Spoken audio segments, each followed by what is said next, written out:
Hello everyone, I'm back with another Reddit Addicts episode. If you find my videos entertaining, please kindly subscribe and like them. Thanks to everyone for your suggestions and kind notes. Now, let's get started with today's exciting stories. Hi. I understand that we're not allowed to give out names, but I'm guessing maybe full names. I read a lot of posts to try to get the gist of them, but I can't write like them, so vague and to the point. I don't know. I'll try my best. My name is Hector, and I'm 47 years old, Puerto Rican. I think the abbreviation is STB, ex-wife Debbie, and I was married for 26 years. We were together for 30. We have gotten married in our senior year in high school when she got pregnant with our firstborn. I was lucky enough to get a job at UPS right after graduation. We struggled in the beginning. She's from a traditional Irish family, and they hated me at first. But I won them over. Especially her father. I made sure she didn't have to work. By the time we were 27 years old, we had 5 kids. 4 girls and a boy. I was just fortunate that the boy came out first. We had our arguments over money, discipline methods, and me complaining about the lack of sex. I understood, we have 5 children and they can be very exhausting. I tried to help as much as I could, but she was still tired. However, she was my everything. She always kept her body in shape. I try as well, but being a delivery driver for a very long time, I'm what they called skinny fat. I have a muscular chest, arms, legs, but I have a sloppy gut. I got the horseshoe hairline that caused me to shave it off. Yet, Debbie was my everything. There were times she was verbally abusive towards me, and whenever I had enough and lashed back, she became a cry-bully, and I just gave up. As the years went by, we were the only married couple in our friend group. Every last one of them got divorced. Out of our 7 married couple friends, 5 were caused by infidelity on the wife's part, 1 was on the husband's part, and the last one they divorced because she friend-zoned her husband. I was against my wife hanging out with her newly single friends. However, that would just start a massive argument about me controlling her, keeping her as a prisoner, and my personal living sex doll. All of that caught me by surprise. The more she hung out with them, the more resentful she became. The kids took notice. I remembered my son and 2 of my daughters arguing with her when I came home, and as much as I understood their frustration, I scolded my kids for yelling at their mother, and when they left the room, I confirmed their issue and she told me that we see her as a slave. I asked her where this was coming from, but she said forget it, shut down, and walked away. I remember D-Day so vividly. Debbie was out with her friends. I was in the kitchen cooking. The kids were watching Train to Busan, and my 3 oldest came to the kitchen. I thought they came to check on the food, but they all had a concerned look. Before I asked what was the issue, my son told me that they think their mother was having an affair. Of course, at first, I didn't believe it. I didn't want to believe it. I yelled at them and I told them I was going to prove they were wrong. I turned on the Where's My iPhone app and saw that she was at a bar on the outskirts of town. I hopped in my truck and I went. When I arrived at the bar, it was crowded, but I saw her circle of friends in the corner booth acting like drunk idiots. When I approached them, they all turned pale and that unsettling feeling hit my stomach. Since I didn't see her in the bar, I went outside and walked around the parking lot. There was a car in the back corner. It looked like the man in the driver's side was sleeping. A man who I thought was my friend. I approached the car to ask him if he has seen my wife, but when I got closer, it was obvious that he was getting a BJ, and the closer I got, the more I recognized the woman in the car. I was practically standing by the driver's side window, and none of them noticed me. I lost my temper. I broke the window, dragged him out, and I wasn't civil. Debbie was screaming sorry over and over. I was yelling at her while kicking him. Cops showed up soon after that and I was arrested for assault and battery. I spent a week and a half in county. I had to go into the infirmary because I thought I was having a heart attack, but it turned out I was suffering from broken heart syndrome. The news of what I did spread like wildfire. Eventually my father-in-law bailed out. The man was practically in tears when I stepped through those gates. He profusely apologizes to me for his daughter's actions. During the drive home, he told me he spoke to my manager and union rep about the situation so I can still keep my job. He said that the kids has been staying with him and Debbie was waiting for me in the house. He said he knows what was going to happen, which was why he brought the truck. He was right. When we got to the house, Debbie ran to me crying and tried to hug me, but shoved her so hard that she fell to the ground. She looked at me with shock. I told her to get her shit out of my house and I want a divorce. She tried to fight it, but her father convinced her otherwise. An hour after they left, my mother-in-law came with the kids and I hugged them all for dear life. She apologizes for her daughter's actions as well before leaving. Now in my state, there's mandatory couples counseling before granting the divorce, which in my opinion is complete BS. I don't understand why I have to go to counseling if she cheated. At the beginning of the sessions, I just sat there, listening to her dribble. That is exactly what it was, dribble. Blame shifting on the fact we were young parents and she never experienced the wild lifestyle, the freedom, and she got carried away. She got lost in it and her friends encouraged it. Soon she felt like she was missing something and she started a fling.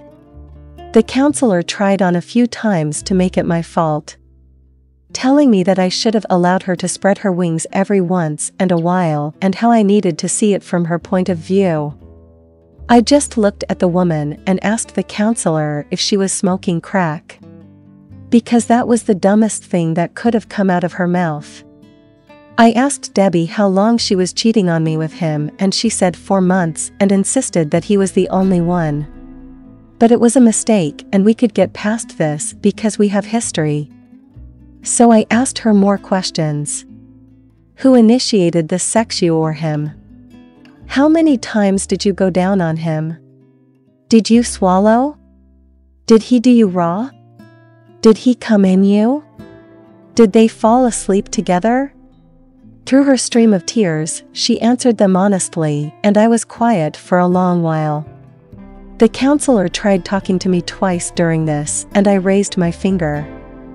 I thought about everything we did before and during her affair window.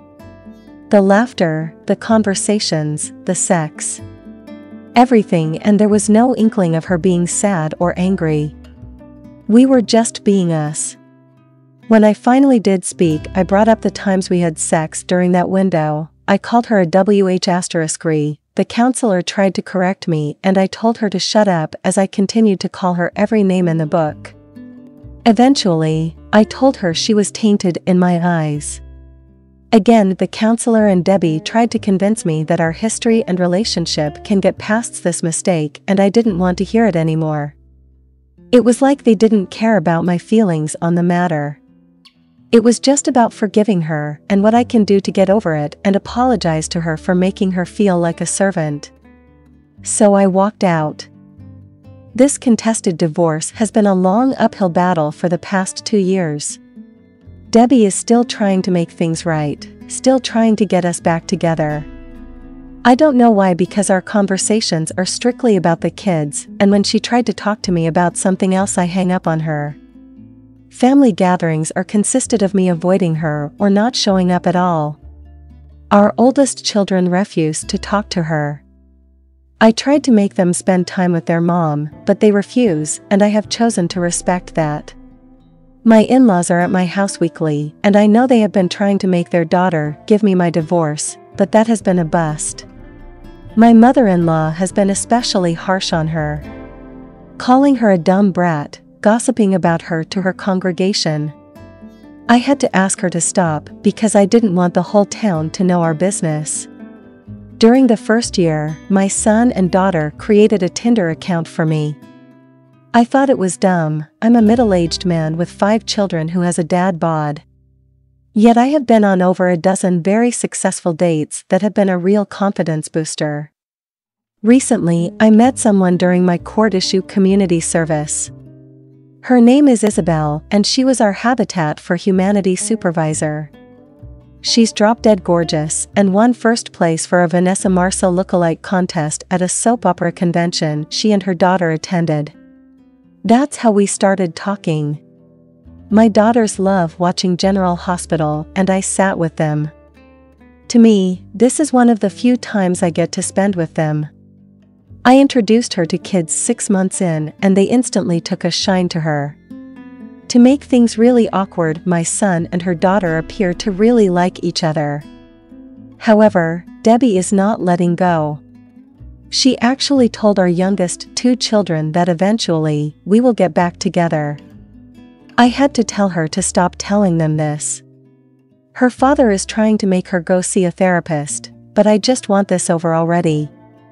I don't regret my years with Debbie. I have 5 wonderful kids with her. I man up and build a life for her. My only regret is that she ruined 26 years together on a fling. I regret that she thought she had me in a way that I was just going to let it slide and take her back. However, I do hate her. When I run into her old group of friends around town, I openly call them WH*res and homewreckers instead of their names.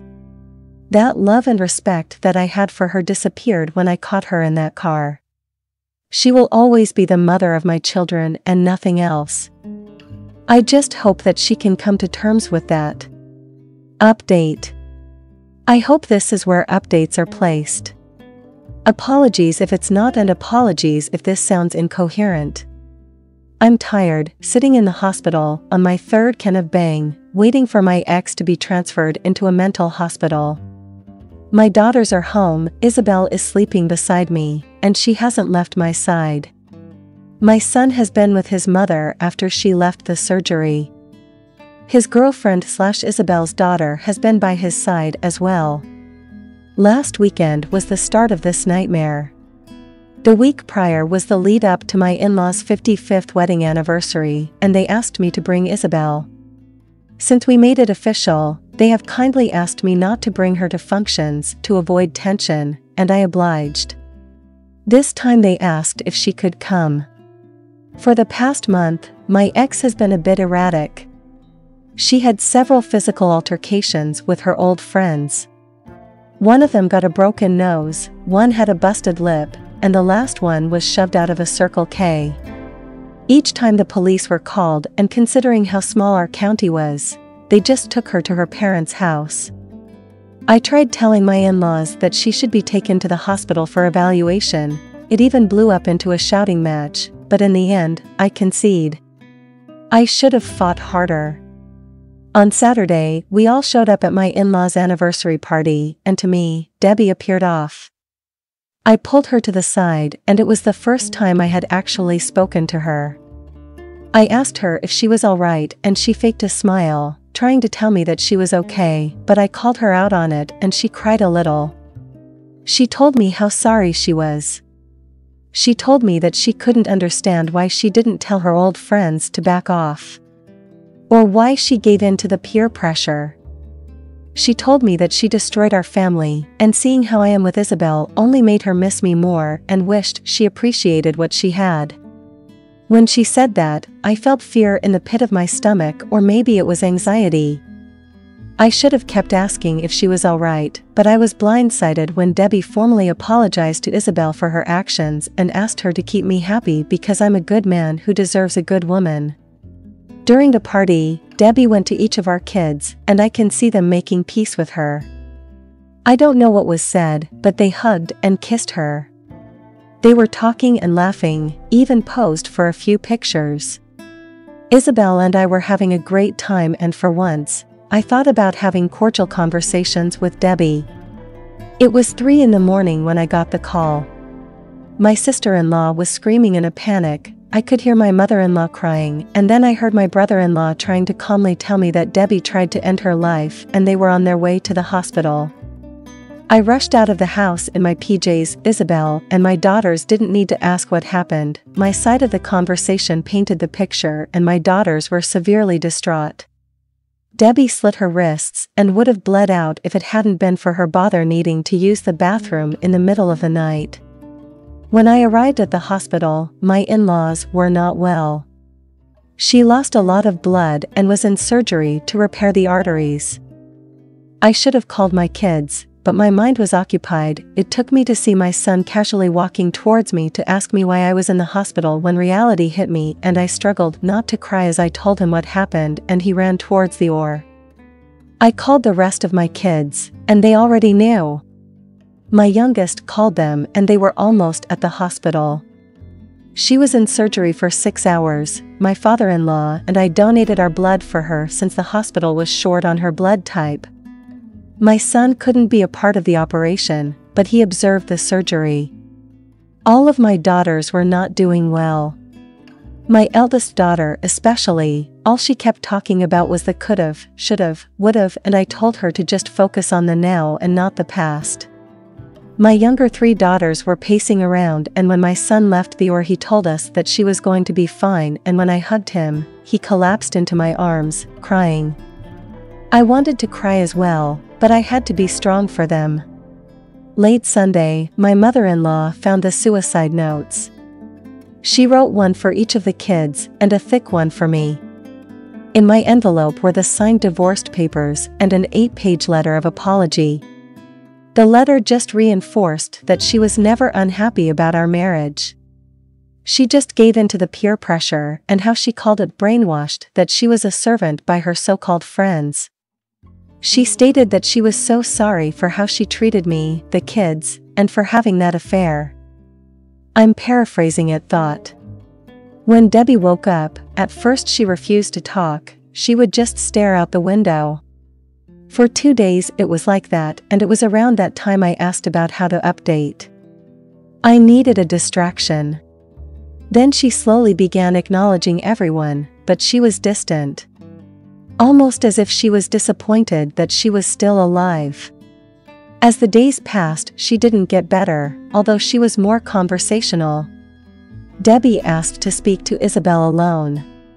When she came out, she told me that Debbie asked her if she loves me because she could see that I love her. Isabel told her that she did love me. Told her that I was the first man she had been with since her husband died 15 years ago in Afghanistan. She asked me if Debbie was right. Did I love her, and I acknowledge it. This made her happy. Debbie is going to be in a mental hospital for observation. The doctor told her parents that it could be a year, maybe 2 before she gets released. She may no longer be my wife or the woman that I devoted all my love to, but she's still the mother of my children and I'm going to make sure she gets better, for our kids' sake. We hope you enjoyed this story. Thanks for watching and hope to see you in the next video. And before you go, please be sure to subscribe for more.